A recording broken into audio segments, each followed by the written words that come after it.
வணக்கம். நான் டாக்டர் ராமநாதன் அர்ச்சனா கதைக்கிறேன். ஒரு சில விஷயம் உங்களுக்கு நான் வடிவாக சொல்ல வேணும். என்ன சொன்னால் சொல்ல வேண்டிய கடமை எனக்கு இருக்குது. அதோட மக்கள் பிரதிநிதியாக 27,000 ஓட்ஸோடு நீங்கள் என்ன அனுப்பிடுறீங்க பார்லிமெண்ட்டுக்கு. ஸோ உங்களுக்கு பதில் சொல்ல வேண்டிய கடமை எனக்கு இருக்குது. சில நேரங்களில் சட்டச்சிக்கல் இருக்கிறபடியாக என்னால் ஒன்றுமே சொல்லலாமல் இருந்தது. தேங்க்யூ. கணவர் கவனமாக காரோட சொல்லி கொண்டிருக்கிறீங்கள். எனக்கு எங்களோட தமிழ் புலம்பெயர் உறவுகள் தார சப்போர்ட் வந்து அம்மா அப்பா இல்லை, பட் அதை விட பெரிய சந்தோஷம். இப்போ தான் எனக்கு ஒரு ஃப்ரெண்ட் ஒருத்தன் அனுப்பியிருந்தவன் என் வாய்ஸ் மாதிரி ஒன்று மிமிக் பண்ணி திருப்பியும் ஏதோ புலம்பெயர் உறவுகளை பற்றி கேளுமா காய்ச்ச மாதிரி ஏதோ ஒன்று நான் நினைக்கிறேன். எங்களோட ஜசோதரனாக்கள் யாராவது தான் ஒன்று ரெண்டு பேர் ஹார்ட் பிரேக்ஸ் டிசேபிள்டு. ஓகே, ஒன்று ரெண்டு பேர் வந்து அந்த சில பேருக்கு நான் கதைச்சதையோ என்னமோ தெரியல, ஏதோ எடுத்து ஏஐயில் போட்டு ஏதோ கொஞ்சம் வீடியோ அருமத்துறை ஜசிகரன்ட்டு நான் நினைக்கிறேன். டாக்டராக இருக்கணும்னு நினைக்கிறேன், என்பிபி சப்போர்ட்டராக இருக்கணும்னு நினைக்கிறேன். அவர் யாரோ ஒரு ஆள் ஏதோ போட்டிருக்காருன்ட்டு கேள்விப்பட்டு நான் சில விஷயம் நான் உங்களுக்கு ஓப்பனாக சொல்லணும். இன்றைக்கு 28ஆம் தேதி 25, 26, 27 இந்த 3 நாளும் யாழ்ப்பாணத்து சரியான மழையாக இருந்தது எனக்கு தெரியும். 25ஆம் தேதி பாராளுமன்றத்தில் எங்களுக்கு அமர்வு தொடங்கினது. 25, 26, 27 இந்த 3 நாளும் வந்து பாராளுமன்ற அமர்வு எங்களுக்கு தொடர்ந்து நடந்து கொண்டிருந்தது. அது சம்பந்தமான கடிதத்தையும் உங்களுக்கு வேணுமெண்டா காட்டலாம். ஸோ அதில் எனக்கு வந்து 25 கொழும்பு மஜிஸ்ட்ரேட் கோர்ட் 7ல் வந்து எனக்கு 2021 கோவிட் நேரம் வந்து வெஹிக்கிள் ஆக்சிடென்ட் பட்டது. அப்போ ஆக்சிடென்ட் பட்ட நேரம், அந்த நேரம் போலீஸ் ஒருத்தரும் இல்லாதபடியாக அது 2022, 23 போட்ட வழக்கு இருந்தது. அது பெண்டிங்கில் அந்த வழக்கு போட்டவர் விழாலும் வராமல் எடுத்து விட்டிருந்தவர், திருப்பி வந்திருந்தவர். அதால் அந்த வழக்கு நிலுவதான் அன்றைக்கு வந்து 25ஆம் தேதி வந்திருந்தது. எந்த லோயரும் வந்து ஃபொரனுக்கு போனபடியாக எனக்கு அது டீட்டெயில் தெரியாதபடியாக 25 கோலிங் போட்டு 26 திருப்பி போட்டபடியாக இன்றைக்கு 28ஆம் தேதி போய் நான் அந்த வாரண்டை கேன்சல் பண்ணியிருக்கிறேன். நான் வந்து சட்டத்துறையை சரியாக மதிக்கிறேன். நான் சட்டத்துறை எப்போவுமே சுயாதீனமாக இயங்கணும். இப்போ நான் சட்டங்களை ஆக்குற ஒரு பாராளுமன்றத்தின் உறுப்பினர். ஆகவே சட்டத்துறையை வந்து நான் ஒரு நாளுமே அவமதித்து மக்களை பார்க்க வரையிலேன்னு சொல்லி குறை இருந்தது. பட் எனக்கு சட்டத்துறையை மதிக்க வேண்டிய தேவை இருக்கிற எம்பியா, மெம்பர் ஆஃப் பார்லிமெண்ட்டாக. அது தவிர உங்களுக்கு பார்த்தா தெரியும், 20 மாறி கோல் வந்து கொண்டிருக்கு. என்னோட 3 ஃபோனுக்கு முடிஞ்ச வரைக்கும் ஆன்சர் பண்ணி கொண்டிருக்கேன்.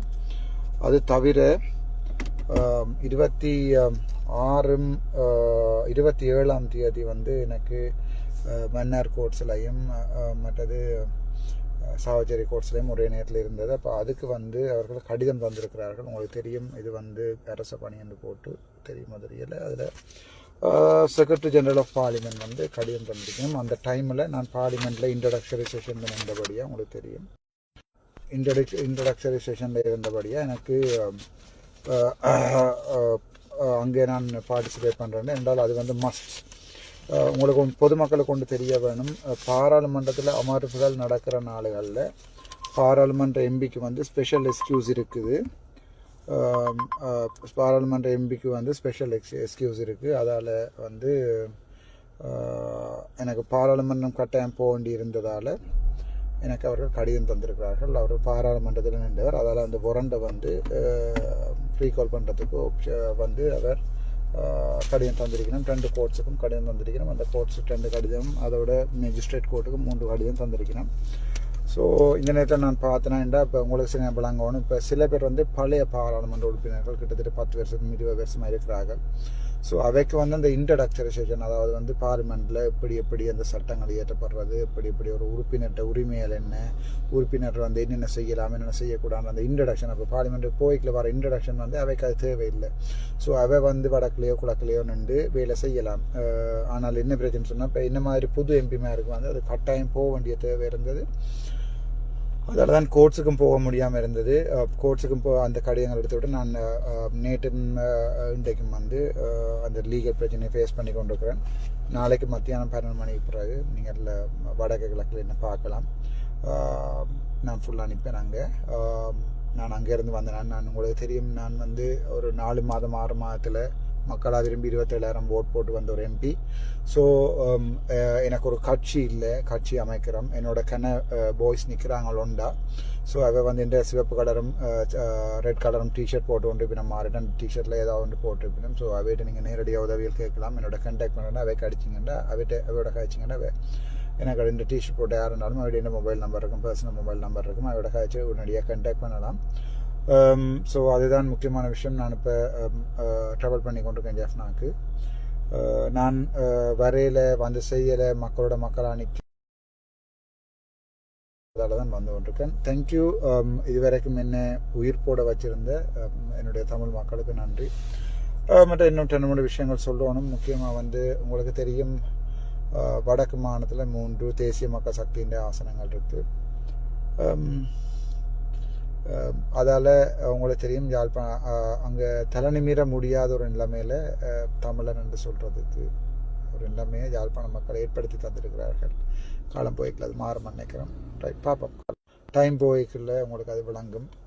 தலைவன் அவ்வளவு சிங்கள மக்களுக்கு முன்னால், அவ்வளோ எம்பிக்கு முன்னால் தேசிய தலைவர் வந்து எங்களோட கடவுள்னு சொல்லி போட்டுன்னு நான் நிற்கிறேன். ஆனால் அவை அதை பற்றி கதைக்க மாட்டோம். அவை சரி, ஓகே, அரசியல் வழியாக விளங்கும். அவைக்கு அரசாங்கம் நேர உதவியை செய்ய சொல்லும், அவைக்கு கொடுத்து விடும் காசு. அதை நீங்கள் செய்ய மாட்டோம். இப்போ சாதாரணமாக ஒரு எம்பியாக இருக்கிற தமிழ் எம்பியாக சுயேட்சை குழுவால் போன எனக்கு இப்போ ஏதாவது ஒன்று செய்யணுமெண்டா பொதுமக்கள்கிட்ட ஃபண்டிங் எடுத்து தான் செய்யணும். எனக்கு அது முக்கியமாக இந்த யூடியூப்பில் அடித்து போட்டாங்க, அதை போடுங்க. இப்போ எங்களுக்கு ஒரு ஃபினான்ஷியல் சப்போர்ட்டோ எங்களுக்கு ஒரு கட்சியோ இல்லை. ஸோ பொதுமக்கள்கிட்ட சப்போர்ட்டில் பொதுமக்கள்கிட்ட வேண்டி தான் பொதுமக்கள்கிட்ட செய்ய வேண்டியிருக்கும். எங்களுக்கு ஒரு பன்முகப்படுத்த நிதியை ஒன்றுமே ஒதுக்கிறேன். ஈவன் உங்களுக்கு தெரியும், நான் என் சொந்த காரில் தான் வந்து கொண்டிருக்கேன். உங்களோட படியாக பாருங்க. ஸோ நான் தான் ட்ரை பண்ணி வந்து கொண்டிருக்கேன். அதால் உங்களுக்கு விளங்கும், என்னால் செய்யக்கூடிய லிமிட் ஒன்று இருக்குது. பட் மக்களோட மக்களாக நான் அங்கே நிற்பேன். Thank you so much. Doctor Ramanathan Archana, member of parliament, யாழ்ப்பாணத்திலிருந்து.